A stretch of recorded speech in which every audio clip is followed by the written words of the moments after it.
Hello friends, കാസർഗോട്ടുകാരുടെ അല്ലെങ്കിൽ കേരളത്തിലെ തന്നെ ഏറ്റവും ഫേമസ് ആയിട്ടുള്ള ഒരു സ്പോട്ടാണല്ലോ ബേക്കൽ കോട്ട.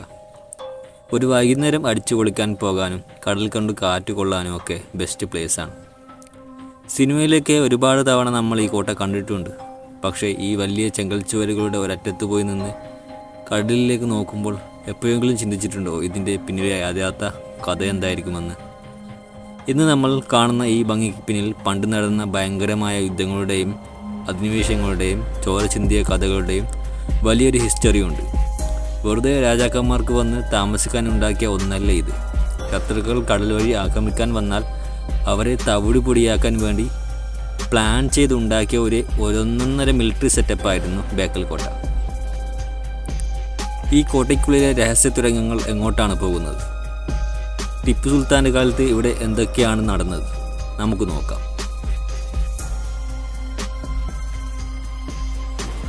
ബേക്കൽ കോട്ടയെക്കുറിച്ച് പറയുമ്പോൾ ആദ്യം വരുന്ന ചോദ്യം ഇതാരാണ് ഉണ്ടാക്കിയത് എന്നാണ്.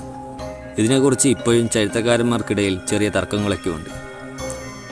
പണ്ട് കോലത്ത് നാട്ടിലെ രാജാക്കന്മാരുടെ കാലത്ത് ഇവിടെ ചെറിയൊരു കോട്ടയുണ്ടായിരുന്നു എന്ന് പറയപ്പെടുന്നു. പക്ഷേ ഇന്ന് നമ്മൾ കാണുന്ന ഈ കൂറ്റൻ ചെങ്കോട്ട കെട്ടിപ്പടുത്തിയത് 17ാം നൂറ്റാണ്ടിലെ കാനറയിലെ ഷുയപ്പ നായകൻ ആണെന്നാണ് ഭൂരിഭാഗം പേരും വിശ്വസിക്കുന്നത്.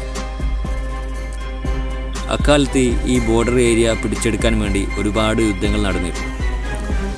അപ്പോൾ കടലിൽ വഴി വരുന്ന ശത്രുക്കളുടെ കപ്പലുകൾ ദൂരെ നിന്ന് തന്നെ കാണാൻ പറ്റുന്ന രീതിയിലാണ് ഈ കോട്ടയുടെ ലൊക്കേഷൻ അവർ തിരഞ്ഞെടുത്തത്. സാധാരണ കോട്ടകളെക്കാൾ ഭയങ്കര വീതിയുള്ള മതിലുകളാണ് ഇതിനുള്ളത്. ശത്രുക്കൾക്ക് പെട്ടെന്ന് ഉള്ളിലേക്ക് ഇരച്ചു കയറാൻ പറ്റാത്ത രീതിയിലുള്ള ഒരു പക്കാ ട്രാപ്പായിരുന്നു ഈ കോട്ടയുടെ നിർമ്മാണം. ബേക്കൽ കോട്ടയുടെ ചരിത്രത്തിലെ ഏറ്റവും മാസായിട്ടുള്ള ടൈം തുടങ്ങുന്നത് മൈസൂർ രാജാക്കന്മാരായ ഹൈദരലിയുടെയും ടിപ്പു സുൽത്താൻ്റെയും വരവോട് കൂടിയാണ്. മലബാർ പിടിച്ചടക്കാൻ വന്ന ടിപ്പു സുൽത്താന് ബേക്കൽ കോട്ടയുടെ ഇമ്പോർട്ടൻസ് കറക്റ്റായി മനസ്സിലായി. അദ്ദേഹം ഈ കോട്ടയെ തൻ്റെ സൈന്യത്തിൻ്റെ ഒരു മെയിൻ ഹെഡ് ക്വാർട്ടേഴ്സാക്കി മാറ്റി. ടിപ്പുവിൻ്റെ കാലത്താണ് കോട്ടയിൽ വലിയ മാറ്റങ്ങൾ വരുന്നത്. നമ്മൾ ഈ കോട്ടയുടെ നടുവിലായിട്ട് കാണുന്ന വലിയൊരു നിരീക്ഷണ ഗോപുരമില്ലേ, ആ ടവർ ഉണ്ടാക്കിയത് ടിപ്പുവിൻ്റെ സൈന്യത്തിന് ശത്രുക്കളുടെ മൂവ്മെൻറ്റ്സ് ദൂരെ നിന്ന് തന്നെ വാച്ച് ചെയ്യാൻ വേണ്ടിയായിരുന്നു. കോട്ടയുടെ പല ഭാഗത്തും പീരങ്കികൾ വെക്കാനുള്ള സ്പേസും ഇപ്പോൾ കാണാം. ഈ കോട്ടയിൽ ഇരുന്നു കൊണ്ടാണ് ടിപ്പു സുൽത്താൻ തൻ്റെ പല യുദ്ധതന്ത്രങ്ങളും പ്ലാൻ ചെയ്തത്. ബേക്കൽ കോട്ടയിൽ പോയവർക്ക് ഏറ്റവും ക്യൂരിയോസിറ്റി തോന്നുന്ന ഒരു കാര്യമാണ് അവിടുത്തെ രഹസ്യ തുരങ്കങ്ങൾ. യുദ്ധമൊക്കെ വരുമ്പോൾ പെട്ടെന്ന് രാജാവിനും സൈന്യത്തിനും ശത്രുക്കളുടെ കണ്ണിൽപ്പെടാതെ രക്ഷപ്പെടാൻ വേണ്ടിയാണ് ഈ തുരങ്കങ്ങൾ ഉണ്ടാക്കിയിരിക്കുന്നത്. കോട്ടയുടെ ഉള്ളിൽ നിന്ന് തുടങ്ങി നേരെ കടൽ തീരത്തേക്കും അതുപോലെ പുറത്തുള്ള കാടുകളിലേക്കുമൊക്കെ നീളുന്നതായിരുന്നു ഈ വഴികൾ. ഇപ്പോൾ സേഫ്റ്റിക്ക് വേണ്ടി ഇതിൽ ഭൂരിഭാഗം തുരങ്കങ്ങളും അടച്ചുപൂട്ടിയിരിക്കുകയാണ്. എങ്കിലും നാട്ടുകാരുടെ ഇടയിൽ ഇന്നും പറയുന്ന ചില കഥകളുണ്ട്. പണ്ട് യുദ്ധത്തിന് തോൽക്കുമെന്ന് ഉറപ്പായപ്പോൾ രാജകുടുംബങ്ങൾ അവരുടെ വിലപിടിപ്പുള്ള സ്വർണ്ണവും നിധികളുമൊക്കെ ഈ തുരങ്കങ്ങൾക്കുള്ളിൽ ഒളിപ്പിച്ചു വെച്ചിട്ടുണ്ടെന്നാണ് കഥ.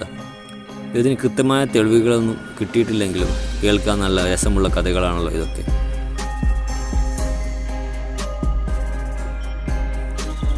ഒരു മിലിറ്ററി കോട്ട എന്ന രീതിയിൽ ഇതിൻ്റെ ഭിത്തികൾ ശ്രദ്ധിച്ചാൽ ഒരു കാര്യം മനസ്സിലാകും. കോട്ടയുടെ ചുമരുകളിൽ ചെറിയ ദ്വാരങ്ങൾ കാണാം. ഇത് വെറുതെ കാറ്റുവരാൻ ഉണ്ടാക്കിയതല്ല.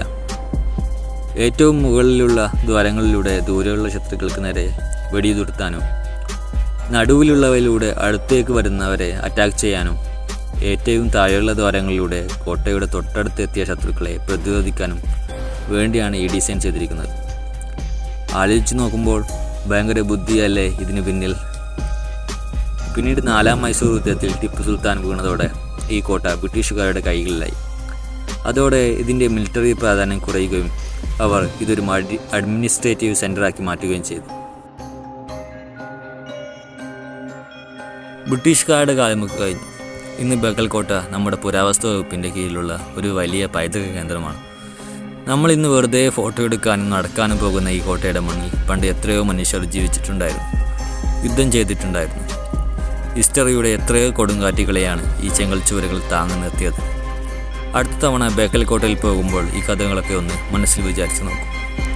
കോട്ട കാണുമ്പോൾ വല്ലാത്തൊരു ഫീലായിരിക്കും.